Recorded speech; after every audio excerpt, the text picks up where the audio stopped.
What's up, guys? Welcome back to another daily Bible reading snapshot. Today we're finishing the book of 1 Samuel, which means we're going to see the transition of power in Israel, at least, between Saul and his family towards David. But it's not all going to be quite that simple. So let's see how it all goes down here in chapter 30. What we see here is in chapter 30, David is the focus because his family and all the families of all the mighty men have been in the city of Ziklag. Now, Ziklag, again, was one of those cities, probably south of the city of Gath. And what we see here is while the men are out doing these important tasks, the women and the children, they stayed at home, obviously. This city was taken over, and the wives and the kids were all kidnapped, and it was terrible. So they go away. Obviously, good news is none of them were killed. So David and his men, it says they took strength in the Lord, and after they took strength in the Lord, after weeping and being really upset, they go out and they avenge themselves. They get those people back. They get every wife and every child. They get everybody back. And also, while they did it, they took over some of the spoil. And there's an interesting scene here where some of the men were too exhausted to keep pursuing, so they stayed back with the baggage. And what happens is they make a rule here that says, even if you're not with the people in battle, if you're one of the soldiers that's a part of the army, you get to share in the spoils, even if you're not the one who goes and specifically takes that bit of spoil. So they brought it back and they distributed it amongst themselves. So that's an interesting law that says is created because of this scene right here.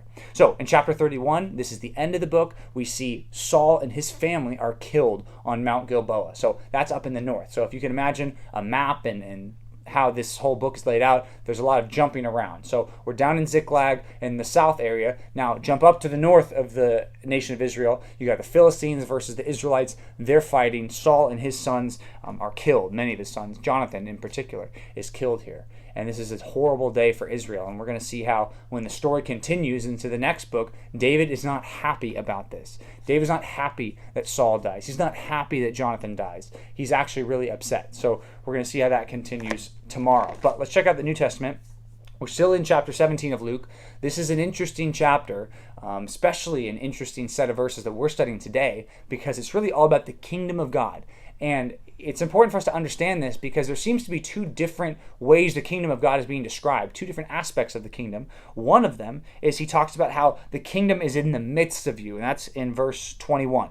But then he goes on to talk about when the kingdom comes, it's going to be like lightning flashes through the sky. It's going to be like everybody knows about it. So you might say, those two seem like they're contradictory. Well, I think we're talking about different aspects of the kingdom of God.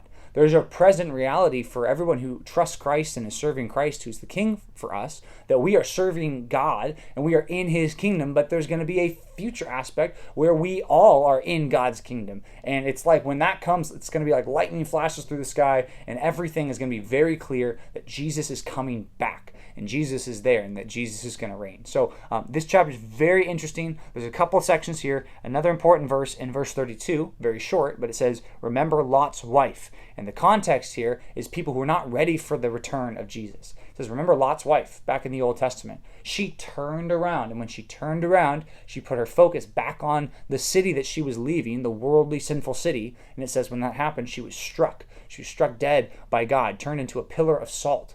And the reason for that was because she was turning back to those old life, that old affections, and what God says is, no, keep your eyes straight ahead. Right? It reminds me of what Jesus said earlier in the book of Luke. Luke chapter 9, he says, at the end of the chapter, he says, if you put your hand to the plow and you look back, you're not fit for the kingdom of God, right? Serving God in his kingdom means that we're looking forward to the full bringing in of the kingdom, which is described here. So that's today's DBR. We want to get excited about the kingdom of God, working for it now, but also looking forward to its fulfillment in the future. So thanks for reading the Bible with us. We'll see you back tomorrow for another daily Bible reading snapshot.